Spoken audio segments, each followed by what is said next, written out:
Alright,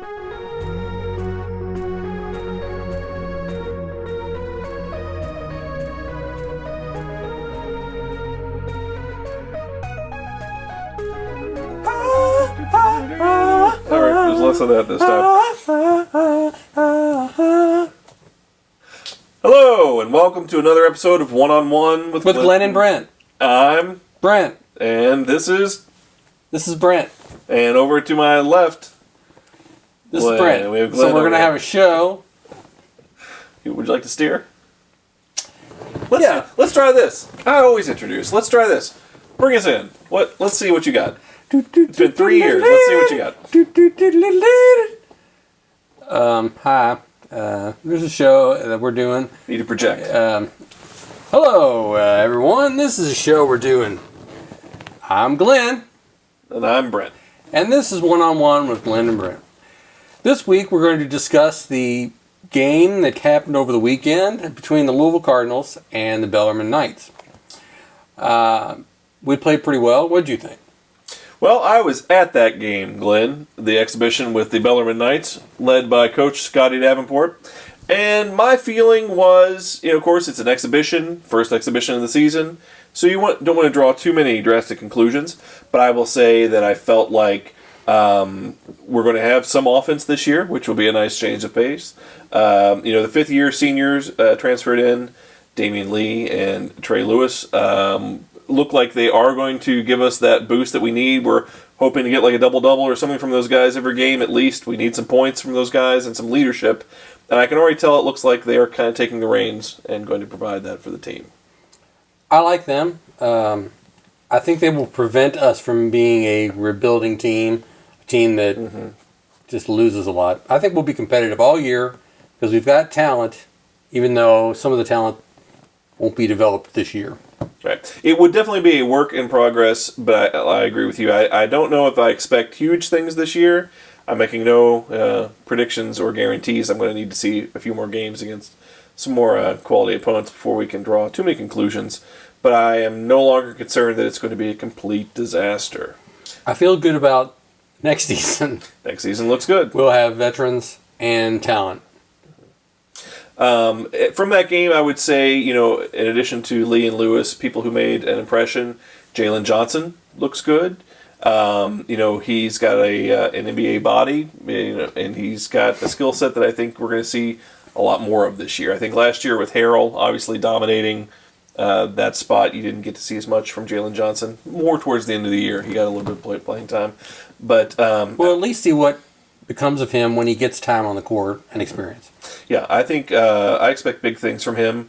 Chinanu, I know Rick is really big on, and from where I was at, I couldn't see as much, I think, as what Rick is seeing. He's on the draft boards. Yeah, but he moves well.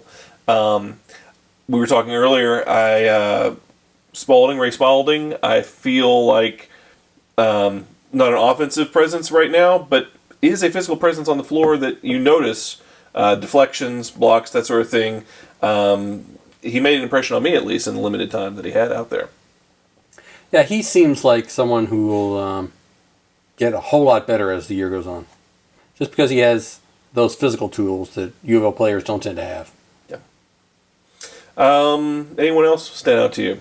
I can say Dangendell, I'm still excited about his year, but I didn't really see anything automatically in a single exhibition game. Well, Dangendell, the thing I noticed about him is he might already be our best defender. He's active on the other end. There you have it. That's what the NBA wants. They want two-way players.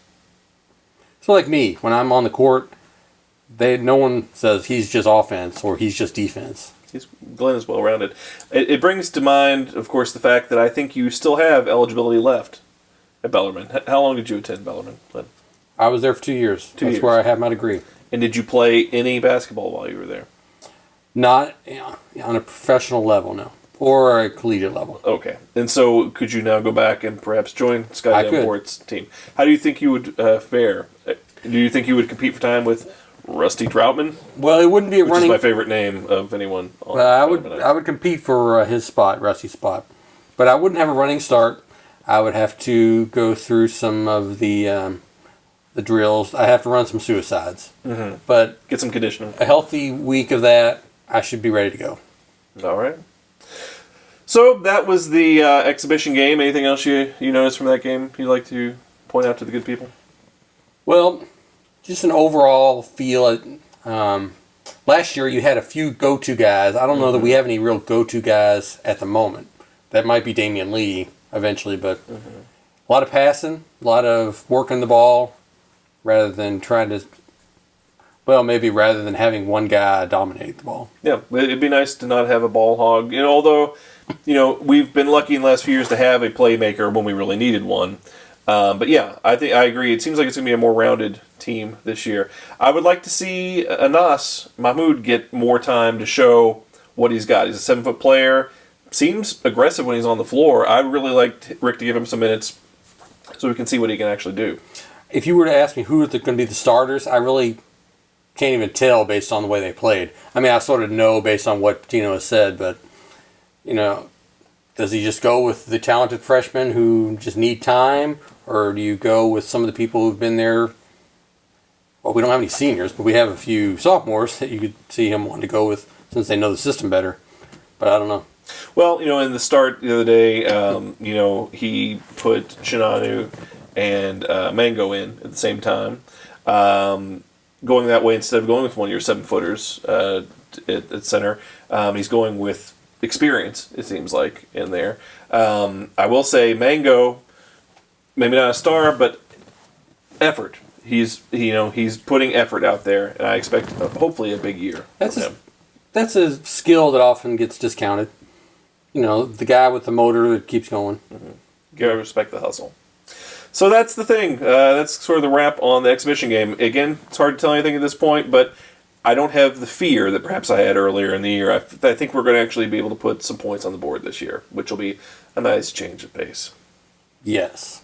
All right, now, looking up to the next game, we've got Kentucky Wesleyan. I'm glad you went ahead and did that. Yeah, I was working on that. Predictions?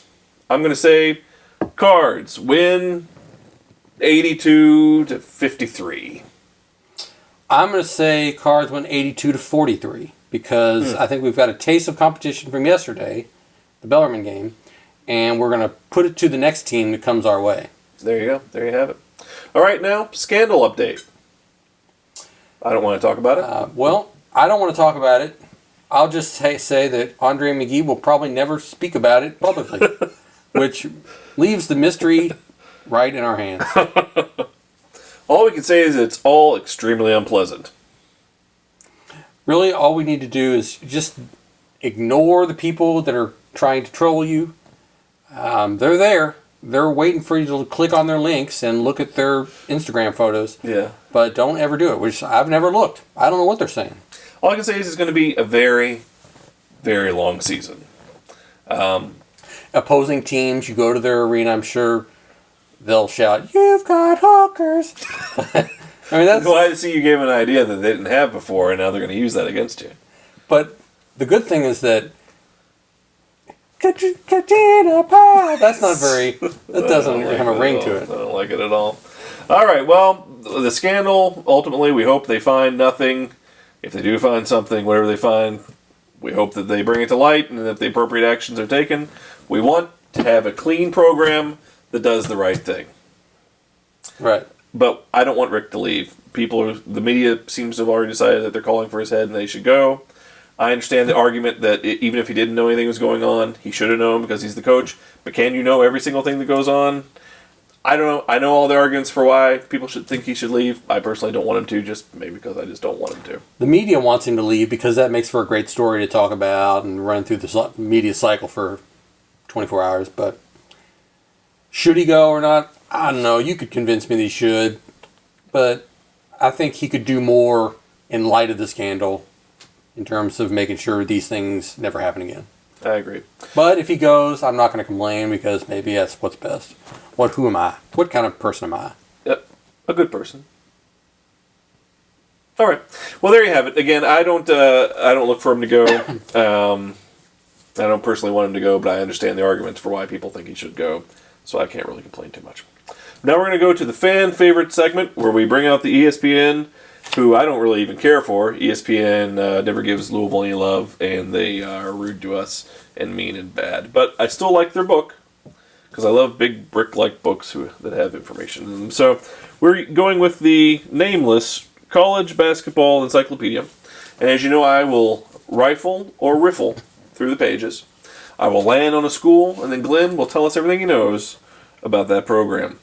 What can you tell me about St. John's, the Johnnies? St. John's, the home of Lou Carnesecca. Mm-hmm. You have the greatest shooting guard, small forward, maybe in the history of college basketball. Yeah, Chris Mullin. That's what you call a stretch. St. John's played in the Big East back when the Big East was king. Mm-hmm. Back in the days when Big East dominated TV. They had the rivalry against Georgetown and things like that. Big East represent. St. John's, that the school itself is where the pretzel came from. They made pretzels in St. John's at the end. There you have it. Also, the alma mater of my former boss. Joe, if you're watching, go Johnnies. All right. Thank you for that. There you have it, folks. Another episode of One-on-One with Glen and Brent. Please check us out on the YouTube at our channel, 2 Men, 1 Couch. Check out our sister program, Bits and Brews with Brent and Brian. You can follow us on Twitter at Glen and Brent. At with Glen and Brent? I don't know. What is it? I think it's at Glen and Brent. That's your challenge for the week. No, Danny's going to put it right here. Email us. At our email address. And tell us things about the format. Right. Do you want to see a puppet show up like right now? They're not going to because there's no slit here. That's the problem. We didn't invite the puppet people over tonight. So, this was an unusually straightforward episode of Basketball Talk with Glen and Brent the way God envisioned the program all along. And look, we don't... We're just... No, It's God. me, a puppet. No! I'm a puppet. No, you're really not. You're a hand. Well, I'm a puppet skeleton. No, well, that's creepier. Yeah. Halloween's over. Happy Halloween. Well, thanks for ruining the episode, puppet. We almost had what we always wanted, and then we lost it.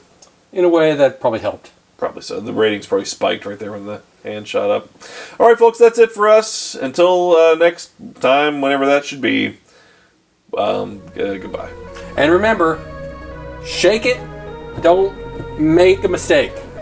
Is that your new catchphrase? All right.